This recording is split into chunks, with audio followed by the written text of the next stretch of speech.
In this video, I'm going to be going over different ways of recording movement in photography.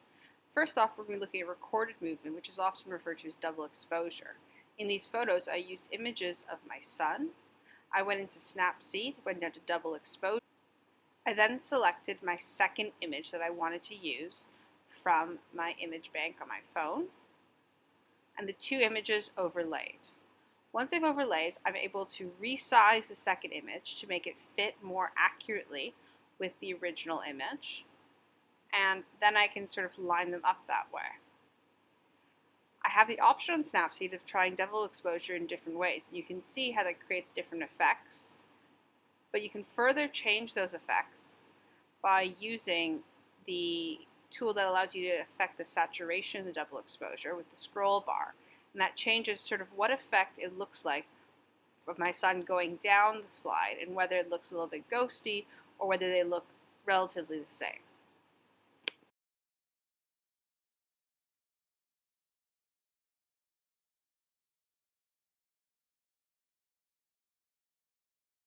The next type of movement is compositional movement, where I use leading lines in my photography to create the impression that there is movement within the image, even though I'm not recording anything actually moving in the picture. So in these photos that I've done both in high school and then in university, you can see that I use lines that existed within the image, the railway tracks and the fence posts, to create the impression that something was moving. The last form of movement is kinetic movement, or long exposure photography. Ms. Robson, Ms. Albert, and Mr. Hedvin offered to help. So you're going to want to go into your photo settings and turn on long exposure. That's the little image that looks like a sun.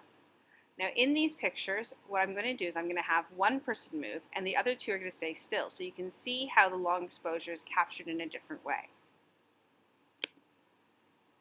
Once I've lined up my picture, I take my photograph the same as I normally would by pressing the shutter.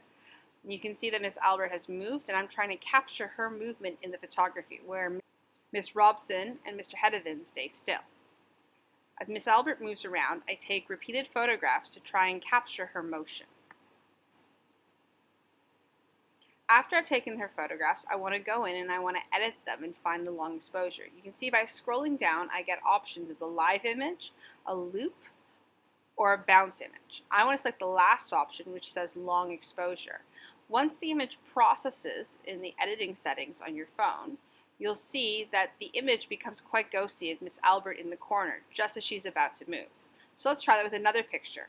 In this picture, she's in the middle of the room twirling around, and so I go over to long exposure, and once it finishes processing, I'm able to capture an image of her ghosty movement in the middle of the room, where Mr. Hedvin and Miss Robson have stayed still.